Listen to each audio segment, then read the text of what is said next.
इस दुनिया में सबसे कठिन काम कोई है तो वो है अपने मन को समझाना।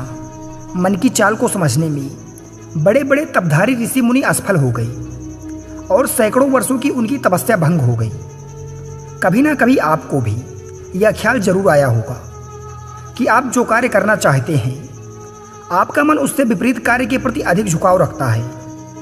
उदाहरण के लिए, आप यदि अपने अंदर से कोई बुरी आदत त्यागना चाहते हैं और उसके लिए आप दृढ़ निश्चय भी कर लेते हैं, यहाँ तक कि आप कसमें भी खा लेते हैं, लेकिन कुछ ही समय बाद आप पाते हो आपका मन आपको खींचकर वापस उसी आदत की तरफ ले जाता है।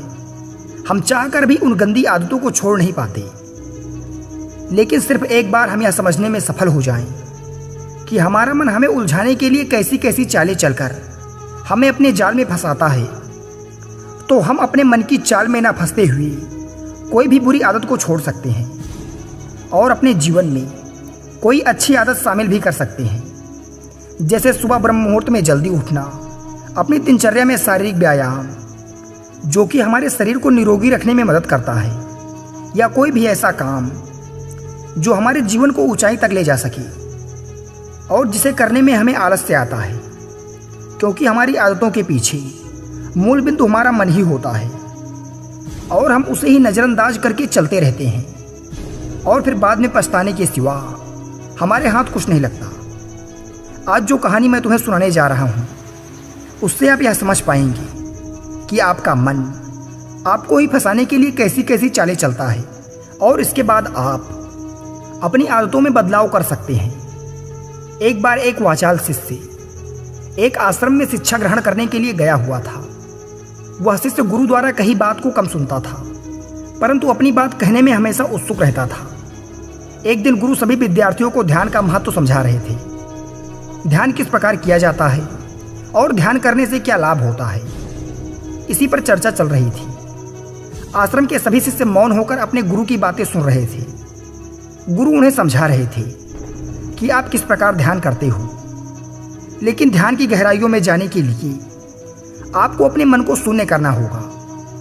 ध्यान करते समय निरंतर आपको यह निरीक्षण करना होगा कि आपके मन के अंदर किस प्रकार के विचार आते हैं। गुरु अपनी बात कह ही रहे होते हैं कि इससे पहले ही वो वाचाल से बोल पड़ा। उसने कहा, गुरुजी, मैं बहुत दिनों से अपने मन का निरीक्षण कर रहा हूँ। मैं आने जाने वाले विचारों को बड़ी गहराई से देखता हूँ और उन्हें समझता भी हूँ, लेकिन इसके बावजूद मेरे मन की आदतों में कोई बदलाव नहीं आ रहा। मैं अक्सर सुबह देरी से उठता हूँ और रोज़ रात को मैं यही सोचकर सोता हूँ कि मैं सुबह जल्दी उठूँगा, जल्दी उठकर ध्यान करूँगा, अपने मन का निरीक्षण करूँगा, लेकिन मैं ये कर नहीं पाता हूँ। मैंने अपने साथी शिष्यों से भी इस बारे में चर्चा की, लेकिन उनके पास इसका कोई जवाब नहीं है। इस आश्रम में कोई शिष्य दूसरे शिष्य से बात ही नहीं करना चाहता। सब लोग चुपचाप रहते हैं, कोई चर्चा नहीं होती। ऐसे हम अपने मन को कैसे समझा पाएंगे, उसका निरीक्षण कैसे कर पाएंगे, जब तक हम अपने मन के विचारों का, अपने मन की आदतों का एक दूसरे के सामने जिक्र ही नहीं करेंगे, उसकी चर्चा नहीं करेंगे, उस पर बहस नहीं करेंगे, तब तक हम चुप रहकर अपने मन को भला कैसे समझा पाएंगे। कृपया करके इन सभी शिष्यों को समझाने की कृपा करें कि कम से कम एक दूसरे से अपनी मन की बात तो साझा करें। आखिर उनके मन में चल रहे विचारों को हम समझ तो सकें। ध्यान में क्या बदलाव आता है, वो क्या महसूस करते हैं ध्यान में रहते वक्त। कम से कम इन बातों का पता आश्रम के हर शिष्य को तो चलना चाहिए। गुरु ने उस वाचाल शिष्य से पूछा कि तुम दूसरों के मन की बात क्यों जानना चाहती हो, उससे तुम्हारा क्या फायदा होगा? क्या तुम्हें आत्मनिरीक्षण करने के लिए दूसरों के मन के विचारों को जानना जरूरी है? उनके मन में क्या चलता है, उससे तुम्हारा क्या फायदा होगा? क्या तुम मुझे इस बात का उत्तर दे सकते हो? उस वाचाल शिष्य ने गुरु से इस प्रकार के उत्तर की अपेक्षा नहीं की थी। उसने सोचा, गुरुजी ठीक ही तो कह रहे हैं। मैं अगर दूसरों की मन की बात जान भी लूँगा या फिर दूसरों को अपने मन की बात बता भी दूँगा, तो भला उससे मेरा क्या फ़ायदा होगा? क्या उससे मेरा मन शांत रह पाएगा?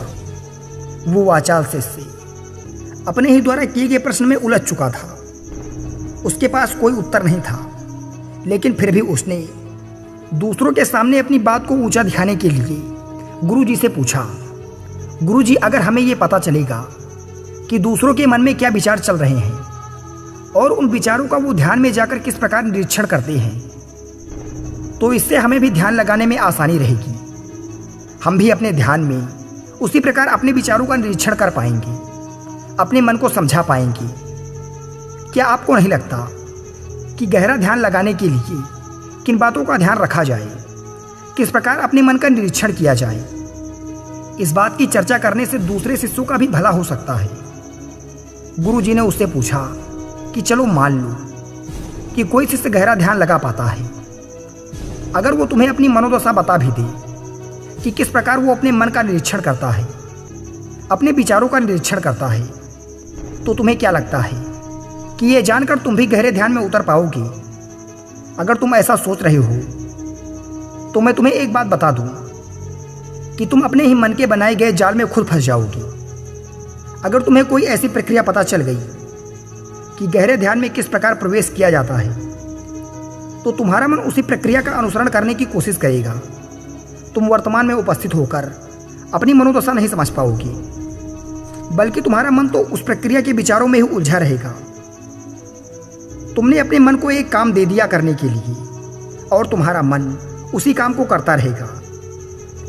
तुम भी उस काम में सम्मिलित हो जाओगी, तो तुम अपने मन का निरीक्षण किस प्रकार कर पाओगे? क्योंकि तुम तो खुद अपने मन के साथ सम्मिलित हो गए, तुम तो खुद अपने मन के साथ एक हो गए।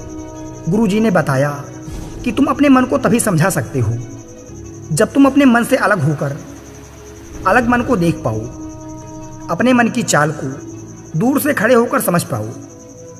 जिस भी चीज़ को तुम्हें समझना हो, तुम्हें उससे अलग होकर समझना होगा।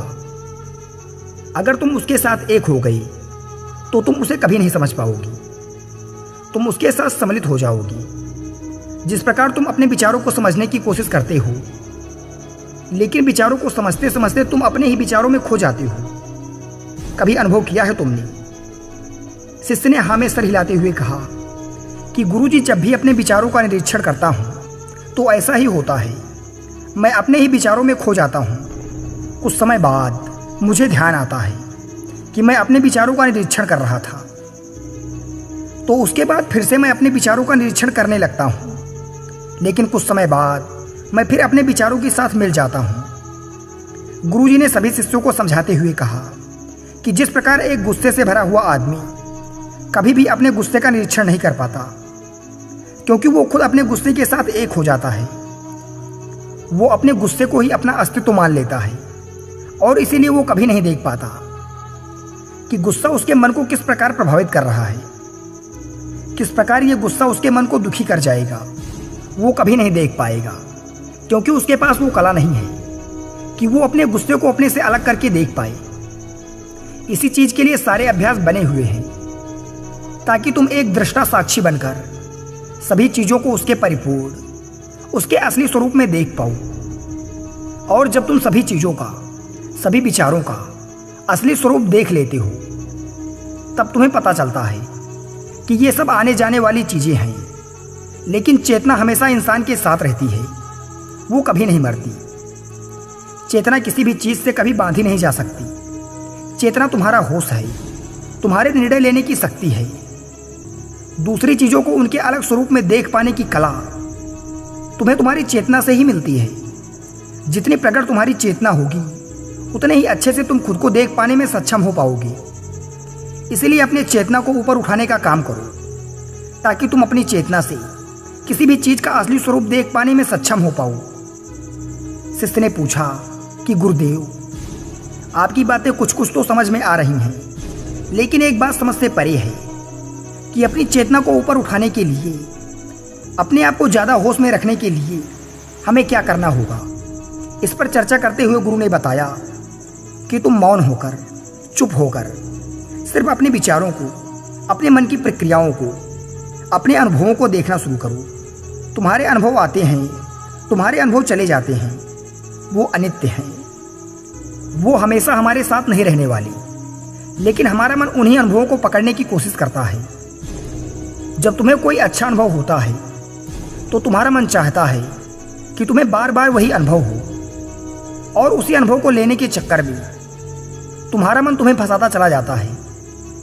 तुम्हारी चेतना तुम्हारे मन के अधीन हो जाती है। वही होता है एक सिगरेट पीने वाले के साथ, वही होता है एक शराब पीने वाले के साथ, और वही होता है एक बुरी आदत को अपनाने वाले के साथ कि उसकी चेतना उसके मन की गुलाम हो जाती है। अगर तुम अपनी चेतना को अपने मन से आज़ाद करना चाहती हो तो सबसे पहले मौन रहना सीखो, चुप रहना सीखो। तुम्हारे ज़्यादा बोलने की आदत, दूसरों से उनके अनुभव सुनने की आदत तुम्हारे मन को और ज़्यादा भर देगी। लेकिन अपनी चेतना को आज़ाद करने के लिए तुम्हें अपने मन को खाली करना सीखना होगा। जब तुम अपने मन को खाली करोगी तब तुम्हें अपनी चेतना का असली स्वरूप दिखाई देगा। तब तुम्हें पता चलेगा कि मौन रहकर, चुप रहकर अपनी चेतना को कैसे ऊपर उठाया जाए, कैसे हमेशा चैतन्य रहा जाए। चैतन्य रहना ही हमारा असली स्वरूप होता है, लेकिन हम उसे भूल चुके हैं अपने मन के अधीन होकर। इसीलिए अपनी चेतना को अपने से छुटकारा दिलाना होगा। इसके लिए तुम चुप रहकर अपने मन के विचारों को देखना शुरू करो, उसके अनुभवों को महसूस करना शुरू करो।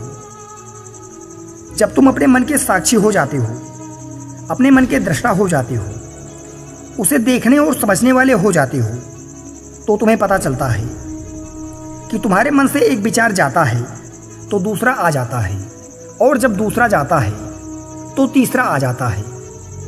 और इस प्रकार जिस तरह सड़क पर भीड़ चल रही होती है, लोगों का हुजूम चल रहा होता है, एक आदमी जाता है तो दूसरा आता है, दूसरा जाता है तो तीसरा आता है। उसी प्रकार हमारे मन की भूमि में अनेक विचार आते जाते रहते हैं, लेकिन धीरे धीरे हम उनसे जुड़ते नहीं हैं, उनके अनुरूप बहने नहीं लग जाते, उनके साथ खो नहीं जाते, बल्कि उनको साक्षी होकर बस देखते रहते हैं। और देखते देखते धीरे धीरे वो सभी विचार विलीन होने लगते हैं, और उसके बाद हमारे मन की भूमि पूरी तरह से खाली हो जाती है। और अब हमें पहली बार अपने चैतन्य होने का पता चलता है। हमें पता चलता है कि हमारी चेतना ही हमारा असली आनंद है, वही हमारा स्वरूप है। और उसके लिए अपनी मन की भूमि से खरपतवार हटाना जरूरी होता है। उसके लिए शारीरिक श्रम नहीं करना, बस उन विचारों को देखते रहना है। एक विचार जाता है तो दूसरा आता है, और दूसरा जाता है तो तीसरा आता है। बस देखते रहो, देखते रहो, साक्षी बने रहो, दृष्टा बने रहो। और देखते देखते वो विचार विलीन हो जाते हैं। लेकिन इसके लिए तुम्हें चुप रहकर अभ्यास करना होगा, चुप रहकर अपने विचारों का आत्मनिरीक्षण करना होगा, अपने मन की भावनाओं को समझना होगा। कब तुम्हें गुस्सा आ रहा है, कब तुम्हें खुशी होती है, उससे अलग खड़े होकर देखना होगा। जब भी हमें गुस्सा आता है या खुशी होती है या किसी से घृणा का भाव आता है, तो हम तत्काल उत्तेजित हो जाते हैं, और उत्तेजना की वजह से ही हम उन भावनाओं को अलग होकर देख नहीं पाते हैं। लेकिन अगर हम उत्तेजित ना हों, शांत रहें, शिथिल रहें, तो हम अपने मन की भावनाओं को समझ सकते हैं, उनको जांच सकते हैं। और जब हम अपनी मन की भावनाओं को जानने लगते हैं, तब हमें पता चलता है कि कोई भी भाव स्थिर नहीं रहता। एक भाव जाता है तो दूसरा चला आता है। खुशी हमेशा नहीं रहती, दुख भी हमेशा नहीं रहता, गुस्सा हमेशा नहीं रहता, घृणा हमेशा नहीं रहता। जब इन बातों को हम समझने लगते हैं तो ये सारे भाव अंदर से विलीन होने लगते हैं, और सिर्फ एक प्रेम, एक आनंद ही हमारे अंदर शेष बच जाता है। उसे ही हम परमानंद कहते हैं, और वही हमारा असली स्वरूप होता है। इसीलिए अपनी मन की चाल में तुम खुद मत फंस जाना। अपने मन की चाल पर दूर से ही अपनी दृष्टि रखना, और देखते देखते वो चाल तुम्हारा मन पूरी तरह से विलीन हो जाएगा। और जब कोई मन नहीं बचेगा, तभी हम हर चीज़ में अपना मन लगा सकते हैं, हर काम को पूरे ध्यानपूर्वक कर सकते हैं। असल में मन का विलीन होना ही ध्यान में प्रवेश होता है। जब तक हमारा मन हावी होता है, तब तक हम ध्यान में प्रवेश नहीं कर पाते, क्योंकि हमारा मन करेगा तब हम ध्यान करेंगे, और जब हमारा मन नहीं करेगा तब हम ध्यान नहीं करेंगे। और ऐसा हर काम में लागू होता है। लेकिन एक बार अगर हमारा मन विलीन हो जाता है तो हम हर काम में अपना ध्यान लगा सकते हैं और ध्यान ही हमारा असली स्वरूप बन जाता है, वही चेतना बन जाती है। इस ज्ञान भरी चर्चा को सुनकर सभी शिष्य आनंदित हो उठे। लेकिन गुरु ने उन्हें चेतावनी देते हुए कहा कि तुम प्रसन्न हो रहे हो, यह भी तुम्हारी मन की एक भावना है। तुम्हें ये बातें सुनने में मजा आ रहा है, इसीलिए तुम प्रसन्न हो रहे हो। लेकिन ये बातें तुम्हें हमेशा कोई नहीं सुनाएगा और इसी वजह से तुम्हारा मन हमेशा प्रसन्न नहीं रह पाएगा। अगर तुम्हें असली आनंद की प्राप्ति करनी है या तुम्हें कभी ना खत्म होने वाली प्रसन्नता चाहिए तो तुम शांत होकर, मौन व भावना रहित होकर अपने विचारों व अपनी भावनाओं को देखना शुरू करो। उसके बाद तुम्हें खुद ही महसूस होगा कि चेतना जो होती है वो शाश्वत होती है, वो कभी नहीं मरती और बाकी सभी चीज़ें नाशवान हैं जिनका नष्ट होना निश्चित है। कोई भी चीज़ इस संसार में शाश्वत नहीं होती सिवाय हमारी चेतना की। जब आदमी के प्राण छूटते हैं तब इंसान के शरीर से सबसे पहले चेतना ही निकलती है। इसीलिए चेतना कभी नहीं मरती, वह अमर है। गुरु ने सभी शिष्यों को कहा कि अब हम मौन रहकर अपने मन के विचारों पर ध्यान लगाएंगी, लेकिन हाँ, सिर्फ ध्यान लगाएंगी, उसके साथ सम्मिलित नहीं होंगी।